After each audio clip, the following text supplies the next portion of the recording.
जय मिथिला हम मीता झा बजै छी आर आइ यहाँ सालों में एक नचारी लऽ के आयल छी तो सुनू शिव के नचारी और अपन आशीर्वाद बना कर राखू और हमर गीत के आनंद लिया। बेल पत्र तोरी तोरी राम नाम लिखलहु राम राम लिखलहु सब बेल गेलाई सुखाई। बेल पत्र तोरी तोरी राम नाम लिखलहु राम नाम लिखलहु सब बेल पत्र गेलाई सुखाई। कहियो ने दर्शन देलौं यौ बम भोला देलौं यौ सदा शिव रहलहुँ असरा लगाई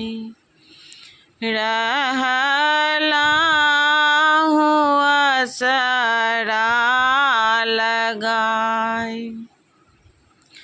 सब दिन शिव शिव जपलौं शंभु जपलौं यौ बम भोला दर्शन ने देलियै मोर दर्शन नहीं देलियै मोर। नैना दुनू निरझारै विपत्ति में हम पड़ल विपत्ति में हम पड़ल होइयौ न एक बेर सहाय होइयौ न एक बेर सहाय। चंदन घसी घसी माली भरी रखलहु माली भरी रखलहु सब चंदन गेलै सुखाई। एक बेर दर्शन दितौं यौ बम भोला दितौं यौ सदा शिव सब चंदन दितौं चढ़ाई।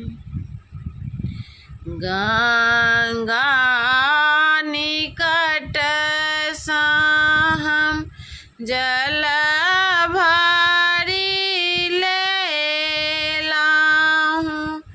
जल भरि लेलहुँ कामर लेलहुँ सजाई कामर लेलहुँ सदा।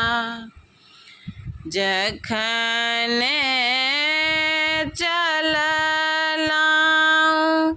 सुइया पहाड़ पर सुइया पहाड़ पर सब जल गेलै मोर हेराई।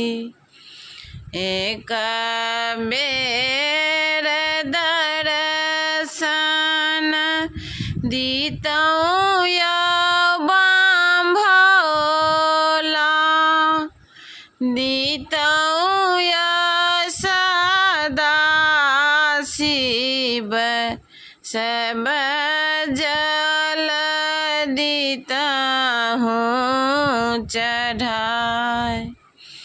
बेल पत्र खोटी खोटी राम नाम लिखलहुँ,